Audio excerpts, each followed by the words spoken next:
Assalamualaikum warahmatullahi wabarakatuh.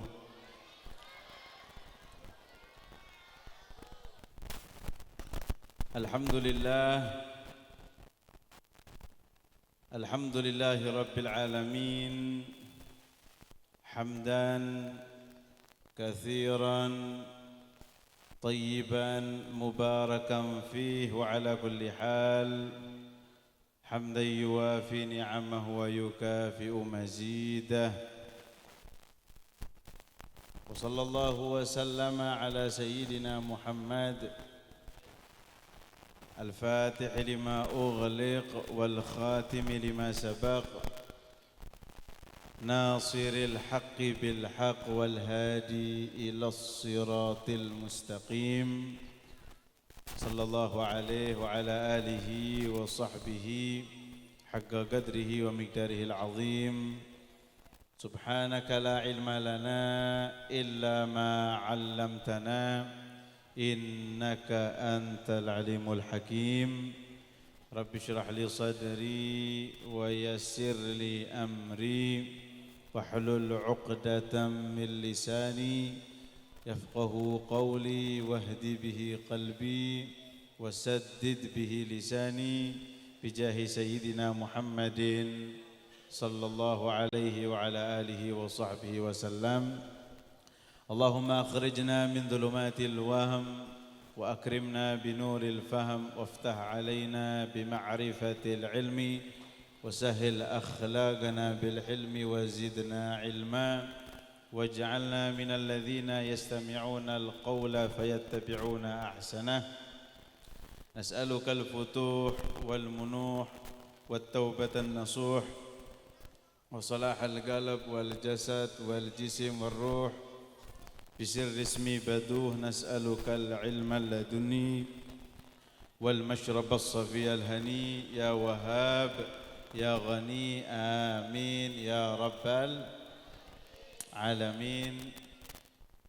Yang saya muliakan, yang saya hormati, yang saya ta'zimi para habaib, para alim ulama, para masyayikh, para asatidzah, wa nafussu bidzikri Sayyidil Habib Muhsin Al-Jufri, Sayyidil Walid Al-Habib Abu Bakar bin Muhammad Segaf, Habib Taha Abu Numay, Sayyidil Akh Ahmad bin Abu Bakar As-Segaf, dan terkhusus pimpinan Pondok Pesantren Kiai Masduri As-Siddiq Al-Hafidh, semuanya saja para kiai, para alim ulama yang tidak bisa saya sebut satu persatu nama-nama beliau yang mulia tanpa mengurangi rasa hormat.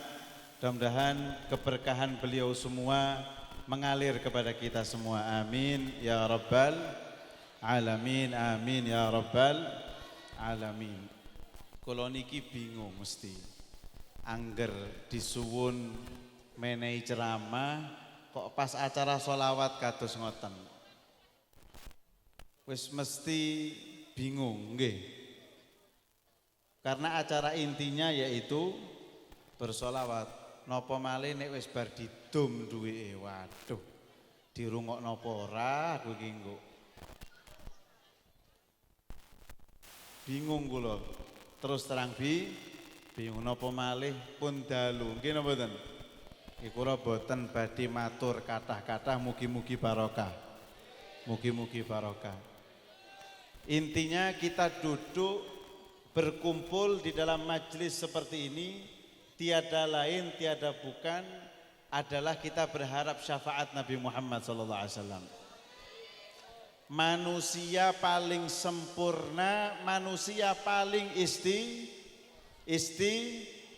istimewa. Karena tidak ada satupun manusia yang mensifati Nabi Muhammad SAW kemudian hasil karya di dalam mensifati Nabi Muhammad SAW itu mampu mensifati Nabi 100%. Tidak pernah mungkin. Karena yang disifati adalah makhluk paling mulia, makhluk nyaris sempurna. Allahumma sholli ala Muhammad. Al-Habib Ali bin Muhammad Al-Habsyi, beliau mengatakan di dalam kitab maulidnya, famadha yu'ribul qawlu an wasfin yu'jizul wasifin au yudrikul fahmu ma'na dhatin jallat ayyakuna laha fi wasfiha musyarikun au qarin kamulat mahasinuhu falau ahdas sana lil badri inda tamamihi lam yuksafi wa ala tafannuni wasifihi bi wasfihi yafnaz zamanu wa fihi ma lam yusafi. Beliau mengatakan ucapan apa yang mampu mensifati zat yang hampir sempurna untuk mensifati manusia, yang mana manusia yang ahli mensifati saja tidak mampu mensifati Nabi Muhammad. Lalu pemahaman mana yang mampu menjangkau zat yang tidak ada banding taranya, yang tidak bisa mensifati bahkan menyamai Nabi Muhammad SAW. Saking istimewanya Nabi Muhammad SAW, Habib Ali mengatakan seandainya keistimewaannya Nabi diambil sedikit diletakkan kepada bulan, maka bulan tidak akan pernah mengalami gerhana sampai hari kiamat. Seandainya dari kemuliaannya Nabi, keistimewaannya Nabi diambil sedikit kemudian diberikan kepada bulan, bulan tidak akan pernah mengalami gerhana bulan. Wa ala tafannuni wasifihi bi wasfihi yafnaz zamanu wa fihi ma lam yusafi. Sepandai-pandainya manusia yang mampu mensifati, yang pandai mensifati Nabi Muhammad SAW sampai dunia ini berakhir, sampai hari kiamat Nabi Muhammad tidak akan pernah sempurna tersifati.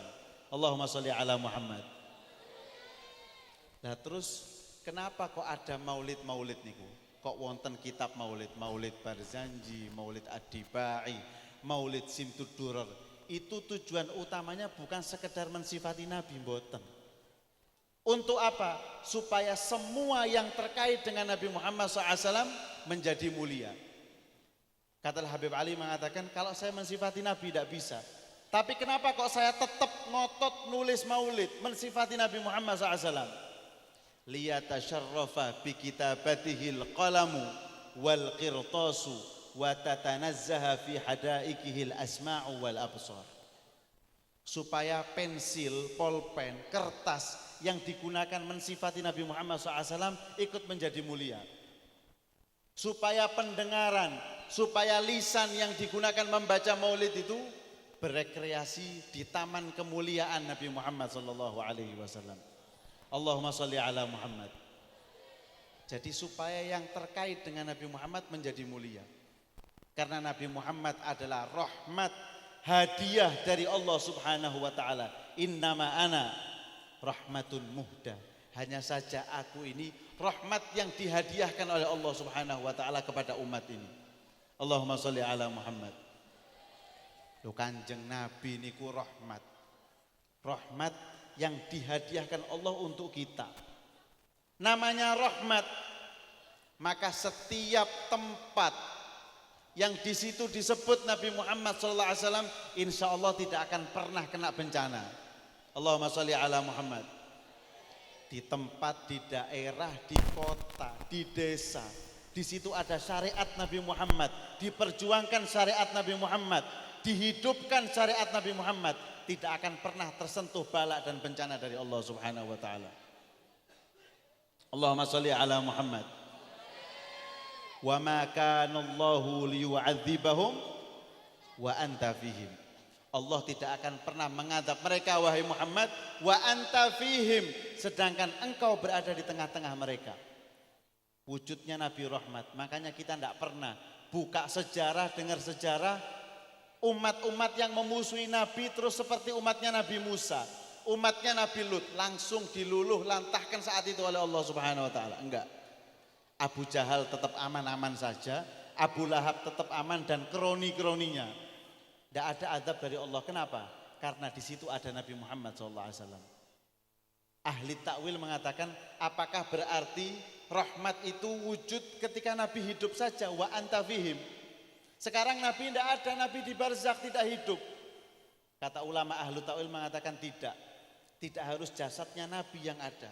Tapi kapanpun nilai-nilai Muhammadi, nilai-nilai Nabi Muhammad diwujudkan di tengah-tengah masyarakat, masyarakat tersebut tidak akan pernah turun balak dari Allah Subhanahu wa taala.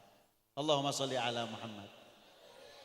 Rahmat ini enggak mati, turun temurun kepada para pewaris Nabi Muhammad sallallahu alaihi wasallam. Para ulama, para aulia, orang-orang yang soleh, sehingga wujudnya mereka mampu menjadi tameng dari balaknya Allah Ta'ala. Al-Habib Abdullah bin Alawi Al-Haddad, sahibir ratib, beliau mengatakan dalam salah satu qasidahnya, walaula humu bainal anami la duktikat jibalun wa ardun lirtikabil khati'ati. Kalau seandainya bukan karena mereka orang-orang yang soleh, dari dulu gunung ini, bumi ini sudah diguncang oleh Allah Subhanahu wa taala. Kenapa? Karena pelaku-pelaku maksiat yang ada di daerah tersebut. Nyuwun sewu, karena konsepnya balak ketika terjadi maksiat mengundang balaknya Allah. Tapi kenapa sampai sekarang kita aman? Karena wujudnya orang-orang yang soleh di tengah-tengah kita. Mereka yang setiap malam bangun mendoakan kita. Kita yang maksiat, mereka yang mintakan doa. Allahumma gfir lil muslimina wal muslimat wal mu'minina wal mu'minat. Dimintakan ampun kepada Allah Subhanahu wa taala oleh mereka. Sehingga wujudnya mereka mampu menjadi tameng dari balaknya Allah taala. Kemudian mereka itu orang-orang yang cerdas. Mereka berpikir, mereka sadar kalau keberadaan mereka itu menjadi rahmat bagi masyarakat umum. Tapi mereka tidak selamanya hidup di atas muka bumi ini. Mereka berpikir bagaimana caranya supaya rahmat tersebut tetap abadi sepanjang masa. Maka akhirnya mereka mendirikan seperti ini, pondok pesantren, majelis-majelis ilmu, majelis-majelis zikir sebagai perwakilan mereka. Ketika mereka meninggal, mereka mewariskan majelis-majelis seperti ini, pondok pesantren seperti ini, majelis yang dikelola oleh para ulama. Sehingga Al-Habib Ali bin Muhammad Al-Habsyi, beliau tinggal di provinsi Hadramut di kota Siwun. Beliau mengatakan, majlisani min majalisna yahfadullah baha Siwun wa ahal Siwun. Dua majelisku ini, kata Al-Habib Ali, berkat dua majelisku ini Allah Ta'ala menjaga kota Siwun dan penduduk kota Siwun. Majelis pertama, Al-Habib Ali mengkaji kitab Sahih, Kutubus Sihah, Sahih Bukhari, Hatam, ganti Sahih Muslim, begitu terus. Yaitu pada waktu Senin pagi hari. Majelis yang kedua, majelis maulid. Sebelum Habib Ali menyusun Maulid Simtud Duror, beliau membaca Maulid Ad-Dibai. Setiap malam Jumat, setiap malam Jumat. Beliau mengatakan, dua majelisku ini yang menjaga kota Siwun dan penduduk Siwun. Ini bukan hanya majelisnya Habib Ali, majelisnya mereka orang-orang yang soleh. Pendidikan-pendidikan seperti ini luar biasa. Makanya ini aset bagi kita. Majelis, keberadaan pondok pesantren di tengah lingkungan kita, ini hadiah terbesar dari Allah. Aset terbesar dari Allah. Kalau tidak ada pendidikan-pendidikan seperti ini, sudah kena balak, sudah kena bencana kita dari Allah Subhanahu wa taala. Tinggal kita. Bagaimana kita? Kita tahu bagaimana Nabi Muhammad. Maka kita punya cita-cita. Bagaimana ya kita hidup di dunia ini nyenangkan hatinya Nabi Muhammad SAW. Banyak hal yang bisa kita lakukan. Tapi Nabi paling senang dengan umatnya yang menuntut ilmu agama. Suatu saat diriwayatkan Nabi Muhammad masuk ke masjidnya. Di situ para sahabat terbagi menjadi beberapa halaqah. Kumpulan-kumpulan begitu. Ada yang zikir, ada yang mengkaji Al-Quran, mengaji Al-Quran, membaca. Ada yang membahas halal dan haram. Kalau kita bahasakan sekarang, bahas fikih. Akhirnya Nabi Muhammad SAW masuk ke masjid. Dilihat satu-satu. Mereka para sahabat berharap Nabi duduk di halaqahnya dia, di kumpulannya dia. Para sahabat kepingin sampai caper-caper begitu. Pengen tempatnya dia yang diduduki oleh Nabi Muhammad SAW. Akhirnya ternyata Nabi memilih di kumpulan para sahabat yang di situ membahas halal dan haram. Ketika Nabi duduk, Nabi melihat wajah para sahabat yang lain seakan-akan merasa apakah kita ini berada di dalam keburukan, kok Nabi nggak milih tempat kita, kok milih tempat itu. Akhirnya Nabi mengatakan kulluhum ala khair wa innama bu'ithu mu'allima.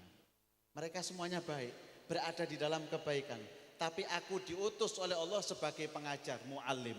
Dan ini adalah pengajaran, cocok dengan karakter saya, cocok dengan status saya yang diutus sebagai mu'allim. Banyak kalau kita terangkan di sini panjang lebar tentang fadilah menuntut ilmu. Saya ambil satu saja hadis Nabi Muhammad SAW. Beliau bersabda, man salaka tariqan yaltamisu fihi ilman sahalallahu lahu tariqan ilal jannah. Kita ini cita-cita terakhir masuk surga. Nggih napa mboten? Ada yang tidak pengen masuk surga? Wonten. Insya Allah semuanya pengen masuk surga. Tapi proses masuk surga niku repot, Bu. Repot. Meninggalnya harus husnul khotimah. Harus husnul khotimah dulu. Kemudian ditaruh di alam barzakh, harus selamat dari pertanyaannya malaikat. Nanti ketika hari kebangkitan masih proses hisab, mizan, segala macam, repot sekali. Proses yang akan dialami manusia sampai nanti masuk surga. Berarti kita mikir, kita pengen proses itu dimudahkan oleh Allah Ta'ala. Loh, Nabi Muhammad SAW pun menai resep. Pengen gak kalian jalannya menuju ke surga dimudahkan? Nabi sudah memberikan resep. Siapa orang yang berjalan di atas dunia untuk mencari tempat menuntut ilmu, sahalallahu lahu tariqan ilal jannah. Allah akan permudah dia jalan menuju surga. Ketika proses hisab, ruwet hisab, ibaratnya nek jenengan ngurus ngono ngoten nggih, punya orang dalam, duwe wong jero. Oh, tonggoku wis kene yuk kene. Tanda tangani beres. Lah ngoten. Kalau kita menyempatkan setiap saatnya ketika kita hidup di dunia menuntut ilmu agama, ibaratnya kita punya orang dalam nanti di surga. Wis gak usah ruwet-ruwet, lolos, hisabnya lolos, mizannya lolos, sampai akhirnya masuk ke surga. Mudah-mudahan kita kumpul sama Nabi Muhammad SAW, berada di surganya Allah Subhanahu wa taala. Amin ya rabbal alamin. Mungkin ini yang bisa saya sampaikan, kurang lebihnya mohon maaf. Hadza minni wal afu minkum. Assalamualaikum warahmatullahi wabarakatuh.